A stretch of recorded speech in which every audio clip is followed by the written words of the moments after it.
Today, the head of state Ali Bongo Ondimba received in audience at the presidential palace of Libreville, Frank Ngema, the Minister of Sports, and Lee White, the Minister of Forestry.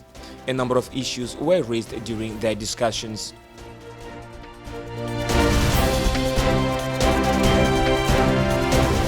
Sudan's military and protest leaders have reached an agreement on the disputed issue of a new governing body and suspension of the civil disobedience campaign in exchange for concessions from military for the transition team in the wake of April ouster of long-serving leader Omar al-Bashir.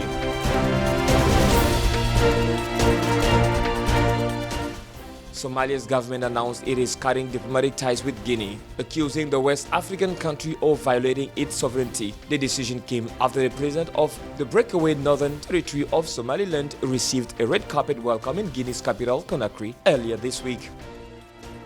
That's all for our top stories today. Stay tuned for more details in this newscast. The Gabonese President Ali Bongo Ondimba met this Thursday, July 4th, at the Presidential Palace in Libreville with the Minister of Forestry, Sea and Environment, Professor Lee White, and his colleague, Minister of Culture, Sports, responsible for youth and community life, Frank Ngema. Discussions between the head of state and the two members of the government focused, respectively, on the next World Summit on Climate, Forestry, and on sports reforms in Gabon. During this first working session, the head of state and Professor Lee White took stock of the situation on the various issues under its responsibility, including those related to forestry and other issues. Professor Lee White also briefed the President of the Republic on his recent visit to Abu Dhabi prior to the upcoming United Nations Climate Summit in September in New York. With the Minister of Culture and Sport, Frank Ngema, it was all about the overview in the field of sport in general and football in particular. It was a presentation to the head of state during this exchange. In response, Ali Bongo Ondimba reiterated his commitment to the success of the reforms undertaken in this ministerial department that have an impact on Gabonese youth. About 65 million of CFA francs is the amount allocated by the West African Economic and Monetary Union to support several projects concerning the water, energy, agriculture, meteorology, transport, roads, health, and higher education priority sectors in Côte d'Ivoire. According to Jean-Gustave Sanon, the representative of the institution in this country, this amount will be used to finance 35 selected programs and projects. The government of Côte d'Ivoire says it has made huge gains with this funding, especially in terms of increased trade between the union's communities, increased growth, and the free influx of people and goods. More importantly, Côte d'Ivoire is pleased that it has benefited from several reforms initiated by the Commission of West African Economic and Monetary Union that have contributed to the modernization of the macroeconomic framework, the facilitation of transport and trade with other countries of the Union.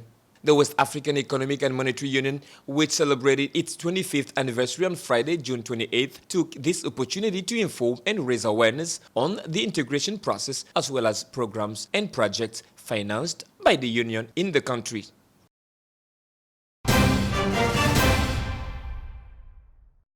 Finally, an agreement related to the crisis in Sudan has been reached since the military council took over the country after the ouster and arrest in April of President Omar al-Bashir following mass demonstrations, an outcome largely due to the mediation of Ethiopia and African Union, before which both sides finally agreed on their main point of contention: the leadership of the Sovereign Council, the body to supervise the transition period. The Military Council and the Alliance for Freedom and Change, spearhead of the protest, thus accept an alternating governance of this transitional body. The mechanism of functioning of the body has not yet been clearly defined, but according to a transitional plan drawn up by the mediators, the body had to initially be chaired by a military member for 18 months, before a civilian would take over until the end of the transition. The council will consist of 6 civilians, 5 of whom will come from the Alliance for Freedom and Change, and 5 military personnel.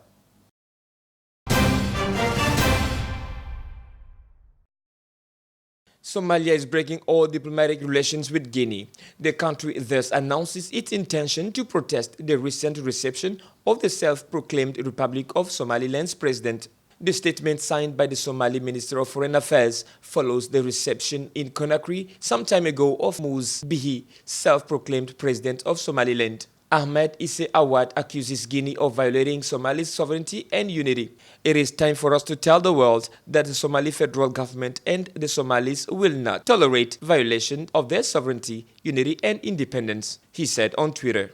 Already on Monday, Somalia had officially protested a tweet from the Kenyan Ministry of Foreign Affairs describing Somaliland as a country. Former British Somalia, Somaliland merged with the former Italian Somalia to the country's independence in 1960. Then he seceded and declared himself independent in 1991. But he is not recognized by any country and is officially part of Somalia. Not only remember the important challenges facing the 2020 election deadlines from the security, political and also financial points of view, but also remember the voting issue for the Burkina Faso nationals of the diaspora. These essential points must in no way be forgotten because, according to the UN, this is a necessary reminder for the smooth running of these elections. This reaction of the United Nations comes as the Congress for Democracy and Progress has for some weeks been going through an internal crisis between supporters of Edi Komboigo and those of Kadre Desire Ouedraogo about the number of members of the political party's bureau.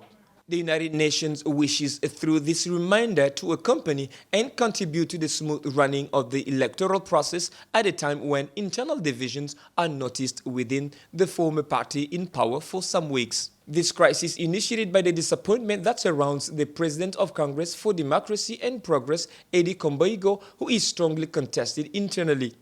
Last February, Kadre Desire Ouedraogo had already announced his presidential candidacy in 2020. But Edi Komboigo said that it is up to the party to choose its representative at the appropriate time. The UN representative Mati Maketa also recalled that the mission led by Akinyemi Adegbola is present in Burkina following the request by the government to evaluate what it takes to start preparing for the forthcoming elections. Weakened by the ouster of Blaise Compaoré following the popular uprising of the 30th and 31st of October 2014 in Burkina Faso, the Congress for Democracy and Progress has gradually been rebuilt and is now an important part of the political opposition.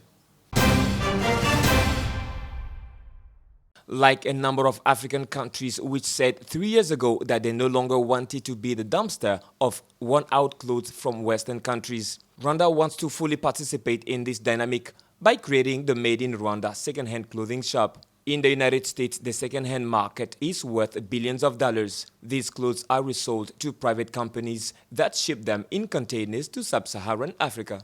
In 2016, 4 African governments decided to reject these second-hand garments to promote their own clothing industry, an economic issue but also a matter of pride, while wearing the clothes white people no longer want. Rwanda, Zimbabwe, Kenya, Uganda and Tanzania have therefore decided to increase their tariffs on import of old clothing, sometimes multiplying the increase by 20. East Africa imports from all over the world about 1/8 of the worn-out clothes. Most of these governments come from the United States. As a result, the American second-hand clothing lobby protested. Donald Trump got worked up and threatened these African countries with retaliation. Kenya, Uganda and Tanzania gave in and gave up. Only Rwanda persisted. Since the Rwandan government's decision, the import of already used clothing has dropped by 1/3. But one must admit that the textile industry is still in its infancy in Rwanda and is mainly concerned with the wealthiest social classes. On the other hand, a lot of clothing dealers have lost their jobs and many Rwandans express regret because since they cannot yet afford made in Rwanda clothes, they have to go for the brand new ones but lower quality imported from China.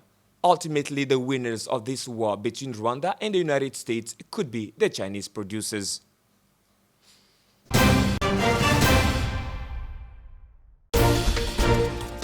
Today, the head of state Ali Bongo Ondimba received in audience at the presidential palace of Libreville, Frank Ngema, the Minister of Sports, and Lee White, the Minister of Forestry.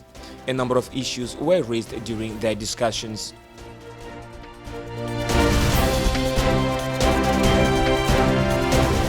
Sudan's military and protest leaders have reached an agreement on the disputed issue of a new governing body and suspension of the civil disobedience campaign in exchange for concessions from military for the transition team in the wake of April ouster of long-serving leader Omar el-Bashir.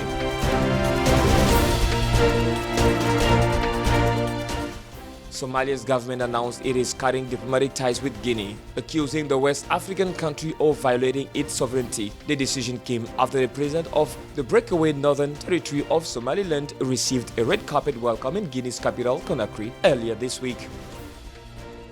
That's the end of our newscast of the day, but keep watching Gabon 24 for further news.